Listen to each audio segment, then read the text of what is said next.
Slanjava, Karstjen. Prost. So there's good news and there's bad news. The good news is Scotland have qualified for Euro 2024, which isn't really news. We've already known that for months. But Steve Clarke is the first ever manager in Scotland history to lead Scotland to back-to-back Euros, which, that's good news. It's an indication of, I guess, the progress that the team have made under Steve Clarke. So congratulations, and hopefully we continue in that trajectory. The bad news is Scotland have never beaten Germany in a competitive game, which might be a bit of a nightmare for tonight. We had that win in 1999 when Don Hutchison scored that goal that nobody really cares about anymore. But the last time we played Germany and got a result was a draw in 2003 when Bertie Vogts was in charge. Fucking Bertie Vogts. The dark days, you know. And then a few months later we played Germany in Germany and we got beat 2-1, obviously. And Scotland got a man sent off. And then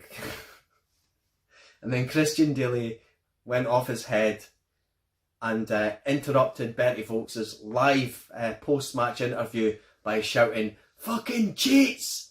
Fucking divers!" Or whatever it was. A big fight for both teams, and cheats. I think it was a lot of... Fucking cheats!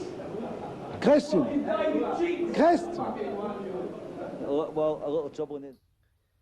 So, in a competitive sense, history is not on our side. But, you know, the Scotland team is almost as strong as it could be, the squad. Obviously, we're going to miss Lyndon Dykes. I know a few of my friends and people that I speak to aren't a big fan of Lyndon Dykes. I fucking love Lyndon Dykes. I love him. He's got heart and determination. He's good with the ball at his feet. He's got power and strength. He's good in the air. And he never gives up. And he believes in himself. And I think that's something that Scotland players and teams in the past have really lacked. A sort of self-belief that, yeah, I can do it. No matter who the opponent is. So I think that'll be a massive, massive miss. The other huge miss is Aaron Hickey. The guy's been injured for about 8 months or something.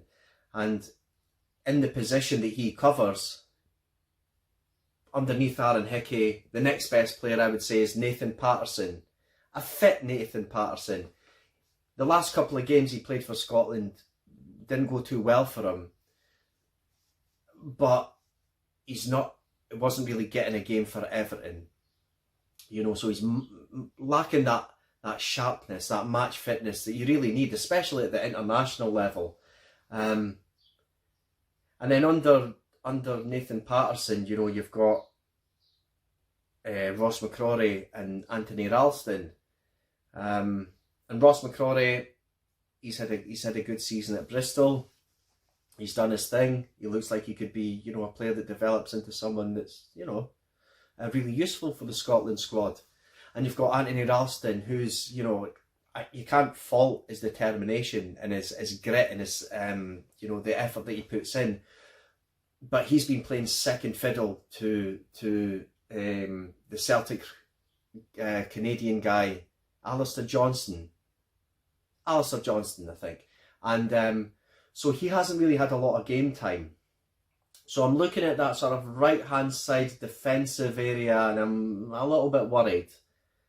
I get the feeling that Germany might be looking to focus a lot of their attack and put a lot of pressure on that area. So it'll be interesting to see how the players cope and how Steve Clarke sets up the team to try and mitigate the German attack.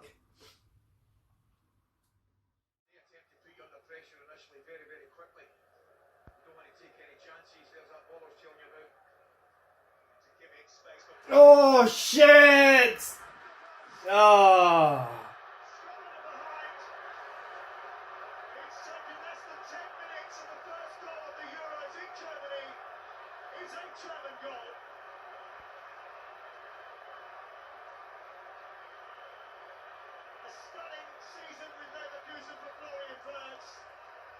Stunning start to the European Championships for him. Gunn couldn't keep it out, and Scotland's defence is already pierced. Well, I switch a player mentioned you don't take no pleasure at all. Obviously, looking at another midfield. It's been all Germany so far, you know, they've had all of the game.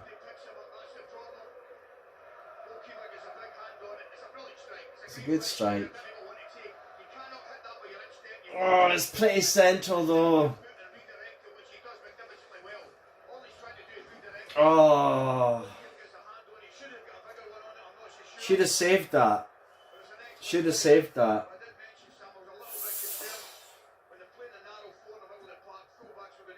Now we're in trouble.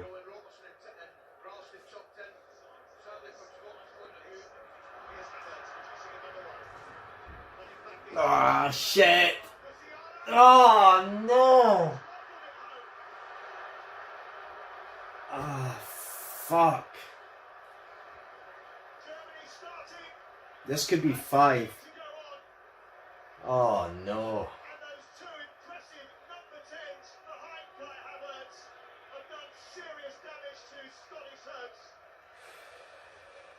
It's a terrific finish, a well-worked goal.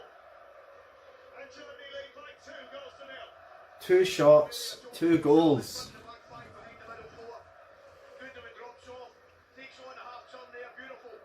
It's efficient.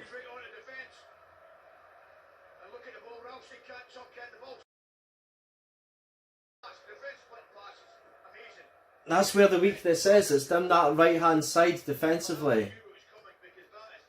It's a great finish. What can you do? Yeah. So we're just under 20 minutes in and Germany have been absolutely dominating this game. I think they've got about 80% possession.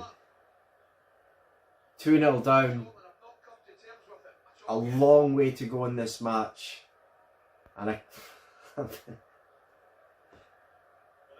you need to be pretty optimistic to think Scotland are getting anything out of this.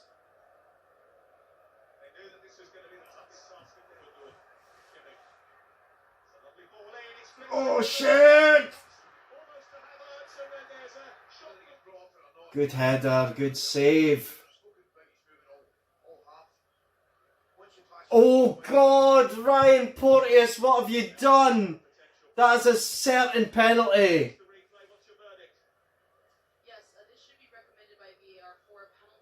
That's a certain penalty and a red card. That's a red card and a certain penalty. Oh my God. It's a fucking 2-footed off the fucking ground.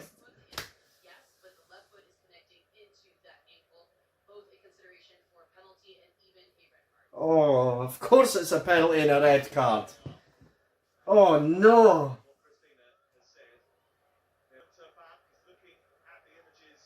Oh my God. You could break someone's leg doing that. He hasn't taken 2 seconds. It's a penalty. It's got to be a red card for Porteous. It's just got to be. We're fucked. The game is over.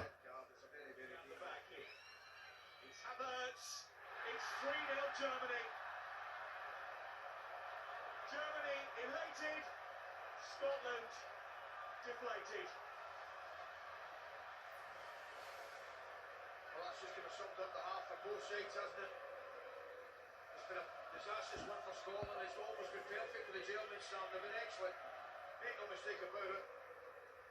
Scotland aren't good going at all, but the quality of producing the German opening 45 minutes has been different class. Some superb performances, initial 45 minutes. You just knew, didn't you? You could see it, you could feel it, build up. Just as I look at the goalkeeper again, sees him go the one way. Here's another look there. Looks at Angus Gunn. It's a good penalty. Knocks empty goal. Once Gunn moves to his left hand side.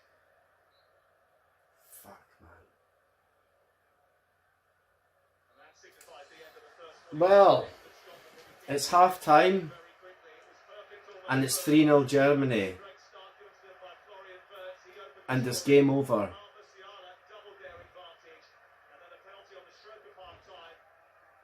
Fair play to Germany. From the very first minute, they've just been at it. They've been all over Scotland. And Scotland have looked weak and nervous, particularly in defence. Angus Gunn has been quick off his line a couple of times, but and maybe you could argue that he could have done a bit better with the first goal. Maybe should have saved that one, but at the end of the day, Germany have just been all over Scotland this half. They rightly deserve 3-0, and I get the feeling that we could be looking at. I get the feeling we could be looking at 5 or 6 here. I think we could be talking these numbers even more. Fuck, man. What can you do? The first one, maybe the goalkeeper can do a little bit better.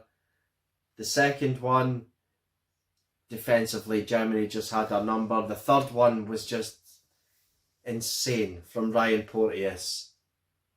A fucking two-footed off the ground. It was like a Vinnie Jones challenge. It was fucking murder. And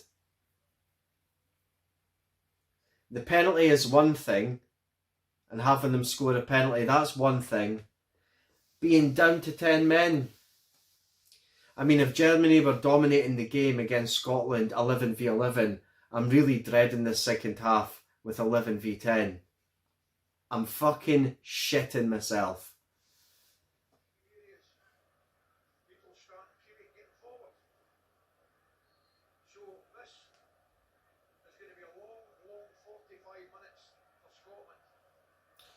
This is going to be a really fucking tough half. Holy crap.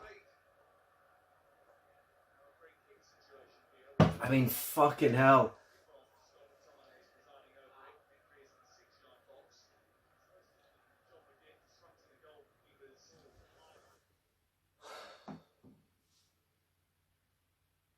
And that's 4.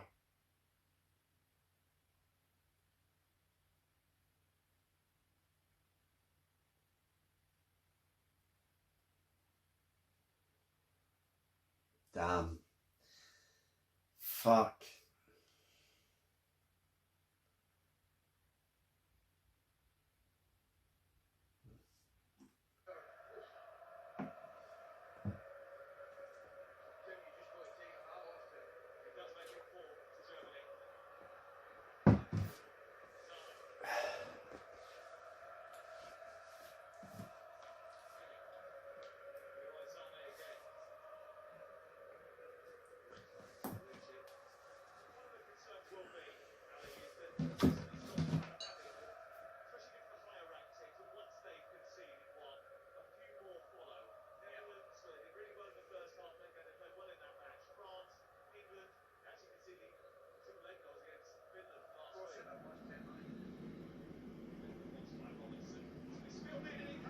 Go! It's an own goal, is it?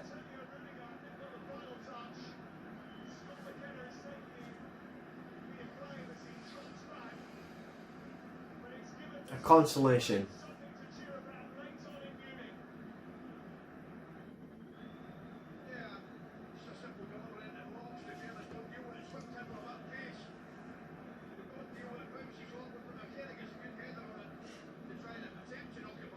Fuck even happened? It's an own goal.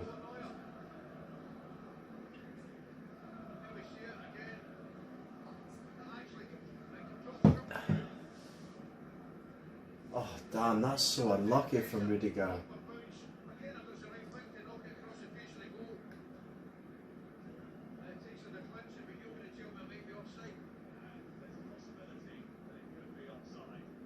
Oh, don't tell me it's offside.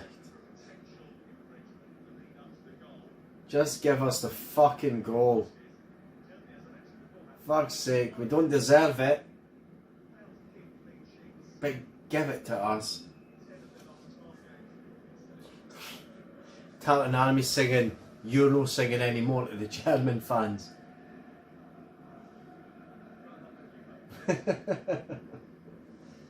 Well, at least they've got a sense of humour.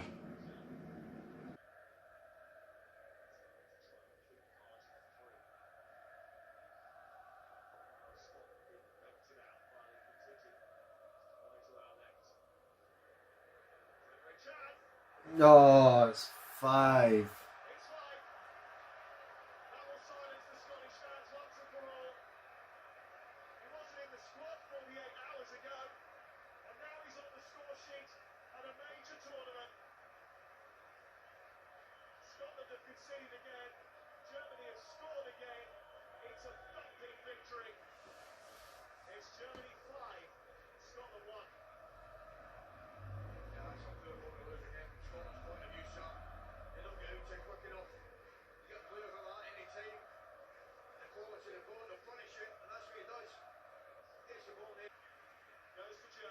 Oh, it's over.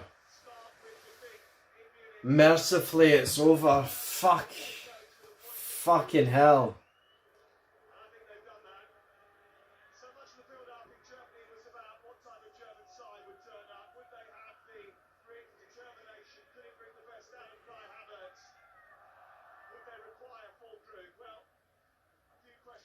Well, you know, it has to be said, fair play to Germany.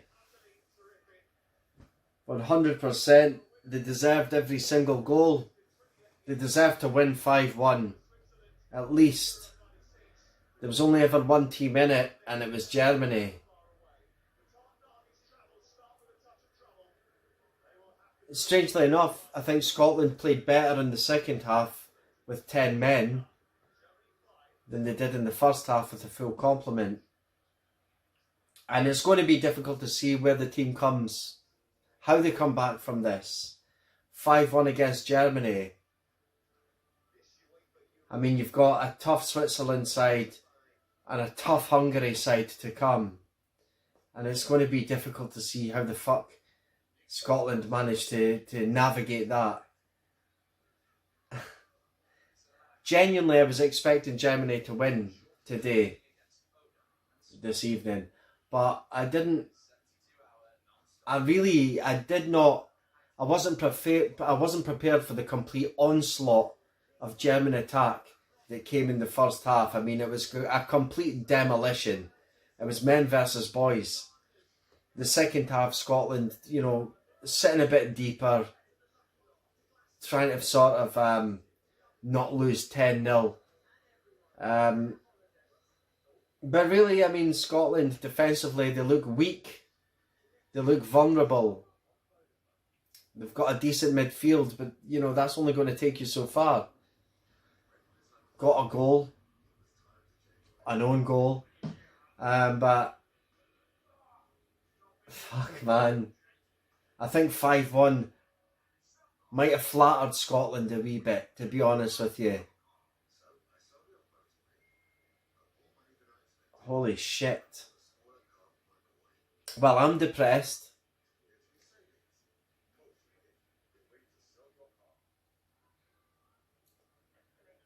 So I'm going to drink more and then I'm going to go to my bed. I'm going to cry myself to sleep.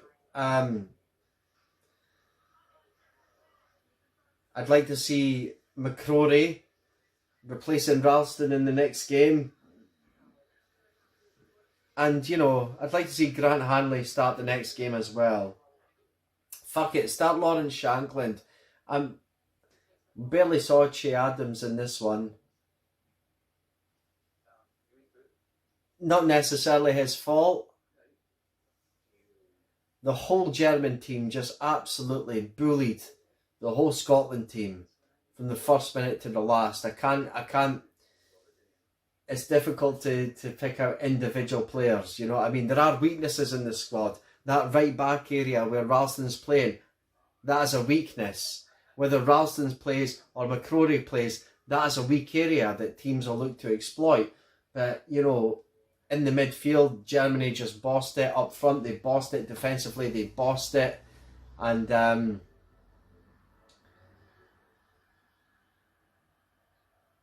I wasn't prepared for a fucking doing like that before the game kicked off.